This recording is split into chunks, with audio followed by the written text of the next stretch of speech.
Jerome Walker was a man who seemed to have it all: a growing family, a beautiful home in a quiet neighborhood, and a wife who adored him. Monique Walker, vibrant and driven, shared their lives with the world, painting a picture of happiness and unity. Together, they raised two little girls, Brielle and Camille, who brought light and laughter into their home. With another child on the way, it appeared their future was brighter than ever. But on September 10, 2022, that image fell apart. Monique, 15 weeks pregnant, and her two daughters vanished without a trace. The community rallied, desperate to find answers. Friends and neighbors described a loving family that couldn't possibly be touched by tragedy. Jerome stood before cameras, pleading for their safe return. His voice was calm, his demeanor composed. Yet, behind those eyes, investigators would soon uncover a story so disturbing, it would leave the nation in shock. This is the story of Jerome Walker, a man who turned his back on everything he claimed to cherish. A father who made a choice that defies comprehension. A husband whose secrets destroyed the lives of those who trusted him the most. Jerome and Monique Walker were the kind of couple people admired.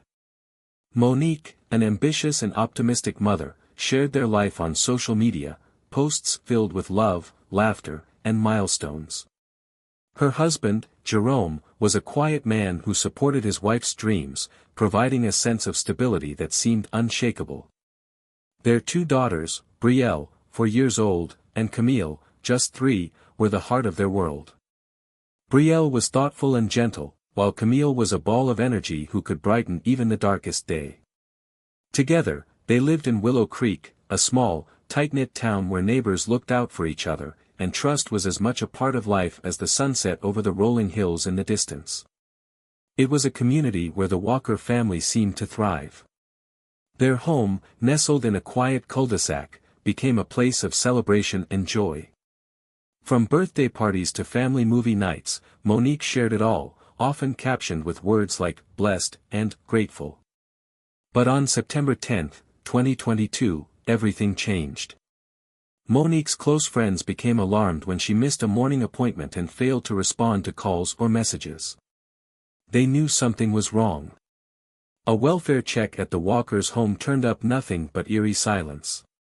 Jerome, who had left for work early that day, returned to find police and friends searching for his wife and daughters.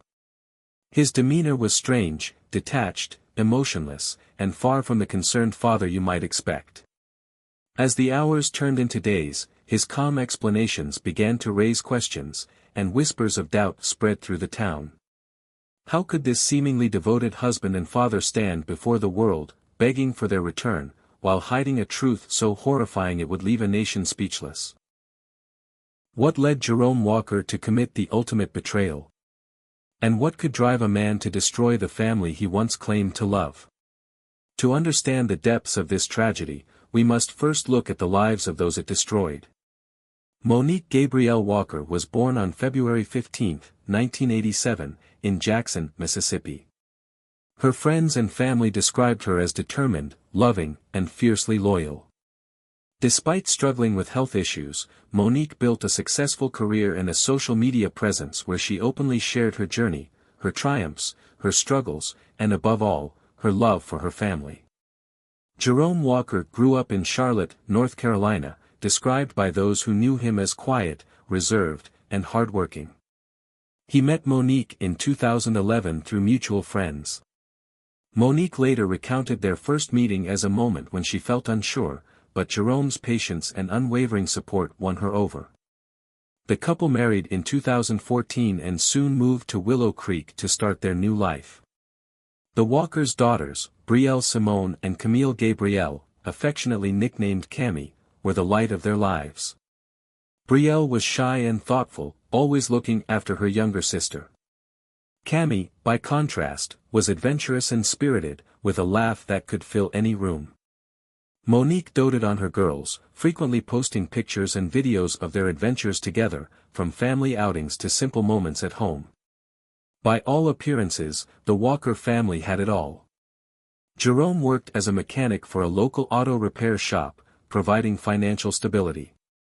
Monique, a dedicated entrepreneur, built a career through a health and wellness company. She took pride in her work and her ability to provide for her family. But beneath the surface, cracks were beginning to form. Financial struggles loomed over them, with mounting debt and a home they could barely afford. Monique, often traveling for work, relied on Jerome to manage things at home. Over time, their relationship began to change. Monique's friends noticed her growing concerns about Jerome's distance, but she remained hopeful, sharing her excitement about their third child, a boy they planned to name Elijah. In the weeks leading up to the tragedy, Monique traveled to North Carolina with Brielle and Cammie to visit family, leaving Jerome behind to work.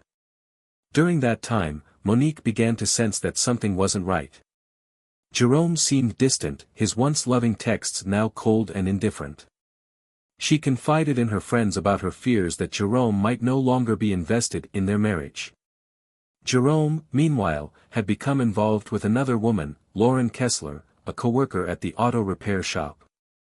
Their relationship was intense and secretive, with Jerome presenting himself as a man trapped in an unhappy marriage. Monique had no idea of the betrayal unfolding in the background. On September 10, 2022, Monique returned home from a business trip to Arizona in the early hours of the morning. Her friend and colleague, Nicole Turner, had dropped her off around 1:48 a.m. Monique, exhausted but eager to see her daughters and reconnect with Jerome, walked into a house she believed was still filled with love. What happened next remains one of the most chilling and unfathomable acts of betrayal in modern true crime history. Jerome later confessed to investigators what transpired inside their home that morning. According to him, Monique confronted him about their relationship after noticing his distant behavior in recent weeks. She asked him the question that had haunted her for months: "Are you seeing someone else?" Jerome admitted that he was. Monique, devastated, reportedly told Jerome that he would never see their children again. It was then, Jerome claimed, that something inside him snapped. In what he described as a moment of rage, he strangled Monique in their bedroom, ending the life of the woman he once vowed to love and protect. As Monique lay lifeless, Brielle and Cammie woke up, confused and frightened. Jerome, in an act of chilling calculation, wrapped Monique's body in a sheet and carried her down the stairs. Brielle, just 6 years old, reportedly asked, "What's wrong with mommy?"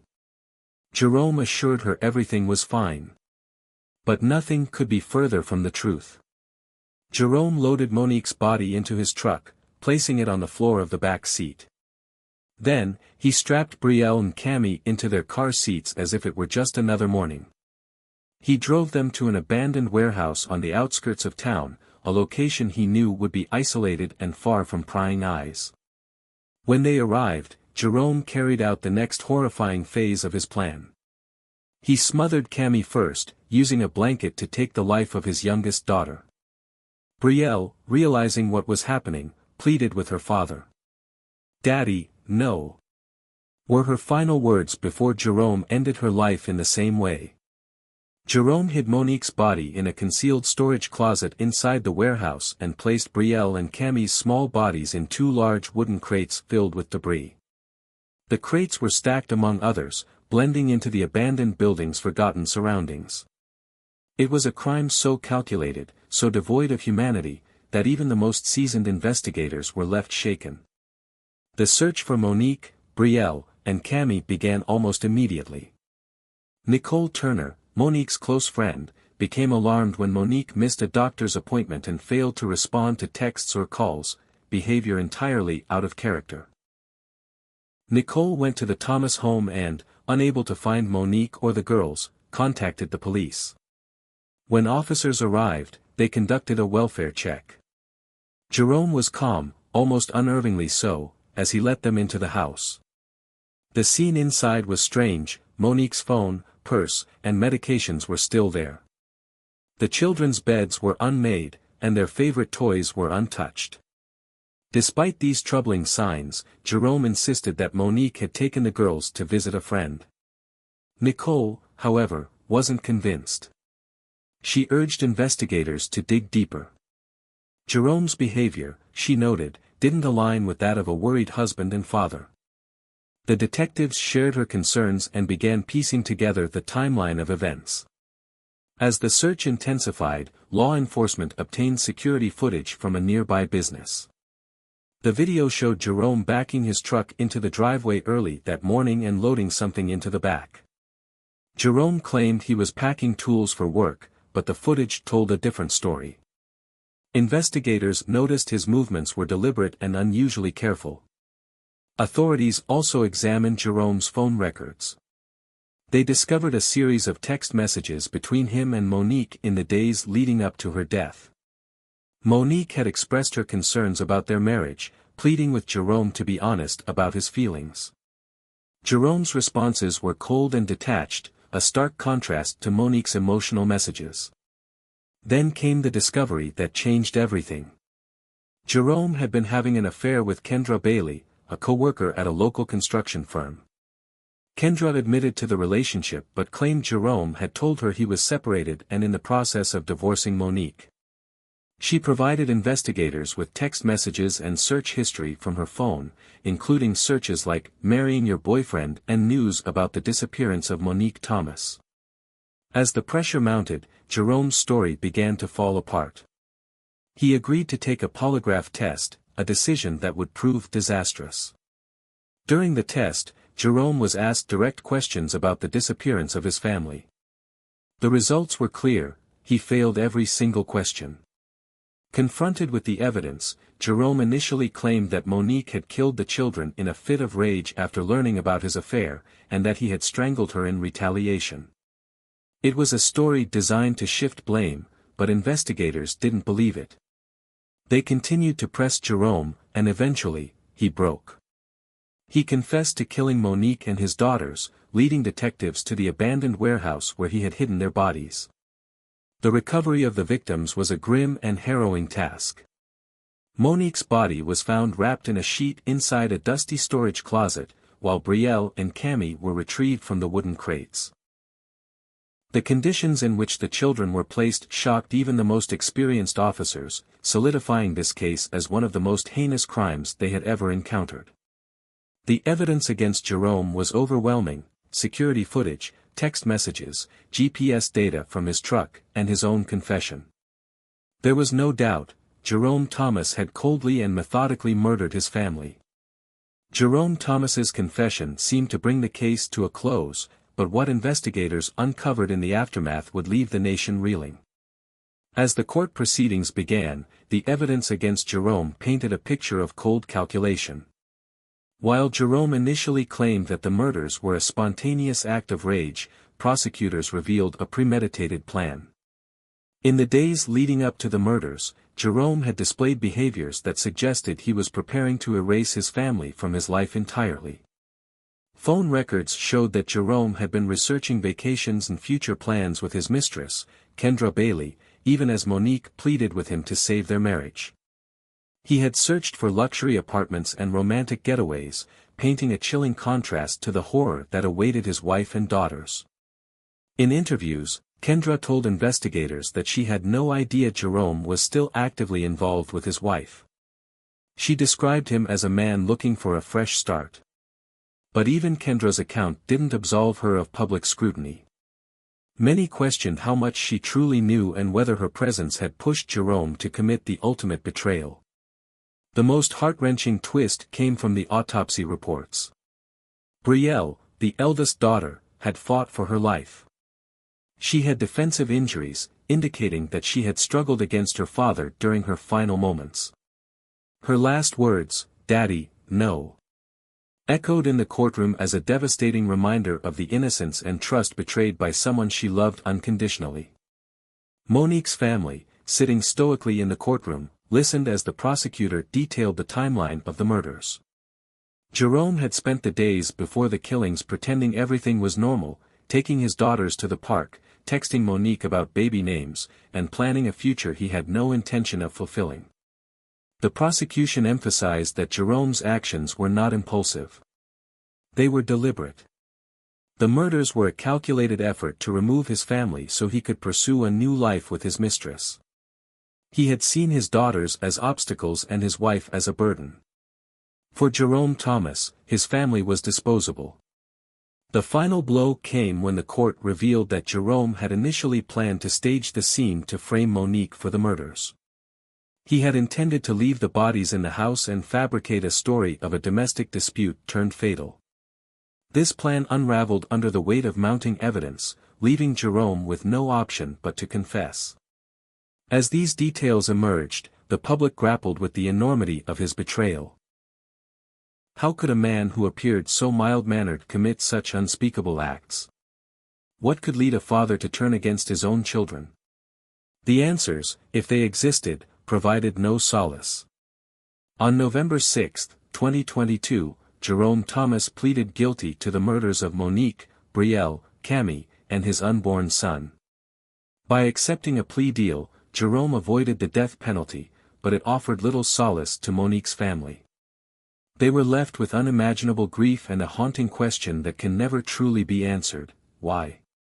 Jerome Thomas was sentenced to 5 life terms without the possibility of parole, plus an additional 84 years for unlawful termination of a pregnancy and tampering with a deceased human body. As he began his life behind bars, the nation struggled to comprehend the depths of his betrayal. Monique's parents, Janet and Charles Anderson, spoke publicly about the loss of their daughter and grandchildren. They described Monique as a vibrant, loving woman who would do anything for her family. Brielle and Camille were remembered as 2 beautiful souls who brought light and joy to everyone they met. Despite their unimaginable loss, the Anderson family has worked to keep Monique and her daughter's memories alive, sharing their story as a way to advocate against domestic violence and familial betrayal. This case has left an indelible mark on their small town and on all who followed it.